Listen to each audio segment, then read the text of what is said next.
Hey guys, today we're going to be talking about the new blue budget-friendly Kershaw outright knife. So this knife just hit stores. If you guys want to check it out on Amazon.com, I'll leave a link for this knife as well as the other ones I'm comparing it to in the description box down below.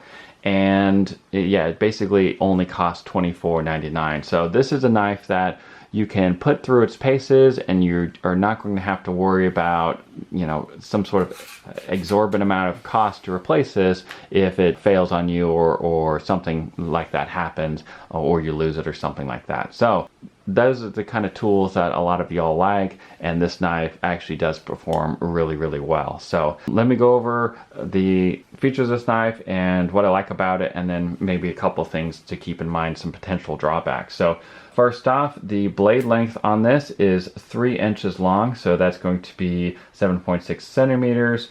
I also wanted to talk about the weight because that was one of the things I noticed right away, that even though it's smaller in size than something like the Recon 1, they're both 4 ounces. So keep that in mind as well. So that's 114 grams. This is a heavier knife, mostly because of all the materials that's used in the handles.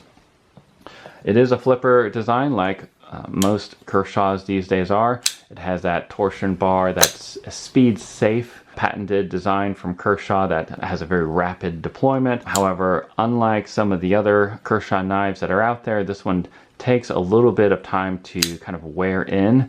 And so I think once it gets going, and even now, even though I've had this knife for a few days, I've noticed a big difference in performance than I did whenever I first got out of the box. And if all this fails, of course, you guys can oil it up.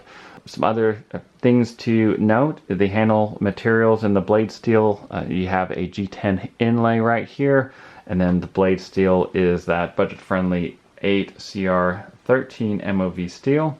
And then the coating for both the handle as well as the knife are the exact same coating, which is blue PVD coating. So this knife, who would this be good for? Well, someone who is concerned about their budget, someone who wants a new knife that looks kind of nice looking, but maybe Christmas is coming up and you don't want to spend all your money on a knife. Whenever maybe for Christmas you want something a little bit more higher end. Also, this knife is going to match maybe some of the other blue accessories that you have. I don't know. Some of the things that I also liked about this knife is that the pocket clip, even though it's tip down carry only, so sorry for those of you who are religious about carrying it tip up, but I like that the pocket clip is a deep pocket carry and it doesn't cause any hot spots when I'm using it. I also like the fact that basically the open pillar construction, so you can just take a Q-tip and easily clean out the gunk or the dirt or whatever else that builds up. So I really like that, and I like the ergonomics of this knife. Not only do your fingers rest on that G10 inlay, but also your thumb rests up right here where it has really good jimping, and then the handle as well as the spine really lock into place with your thumb when you're using this.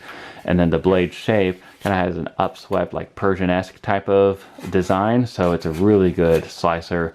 It's going to be perfect for things like cardboard boxes and whatnot. But yeah, for those of you who you're looking for a new knife and maybe you want something that doesn't look super scary whenever you pull it out in the pocket in your office environment or something like that, then this might be a great knife for you. Now, this is made in China, but I think it's a really great designed knife, and overall I am pretty satisfied with it. Some of the knives that this would be great to compare this with are basically other Kershaw knives. Of course, you have the Kershaw Leek. Now, one thing you got to keep in mind though is that the Kershaw Leek is going to be more expensive. It's going to be closer to $45, $50 compared to $24. But if you're willing to pay the difference, I think you're going to be really happy with the made in the USA Kershaw Leek. Other knives would be the Kershaw Dividend, which is basically still going to be a little bit more expensive than the outright, but the Dividend is going to be less expensive than the Kershaw Leek, also made in the USA. And then the knives that are going to be really close to the outright is going to be the Cryo 2,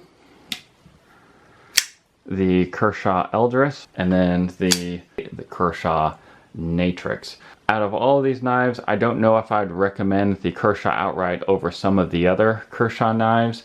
I might say, oh, well, maybe the Cryo 2 would be better if you want G10 handle scales. If you want a really good slicer, the Eldris is one of the better ones out there, especially for budget-friendly knives. It honestly is one of the best ones.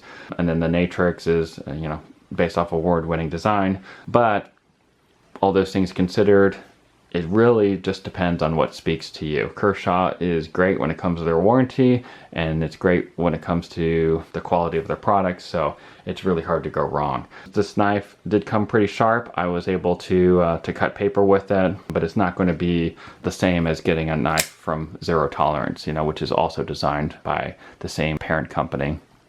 So just kind of keep that in mind. Temper your expectations accordingly.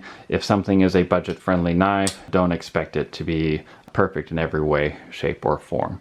So anyways, that's all I have to say about the Kershaw outright. I'd love to hear your comments down below. And what knife would you like me to review next? Kershaw and I do work somewhat closely. Whenever they come out with a new product, a new line of knives, they'll email me. So if there's anything else you want to see from Kershaw especially, let me know in the comment section down below. Y'all stay safe out there, and remember, it pays to be repaired. God bless.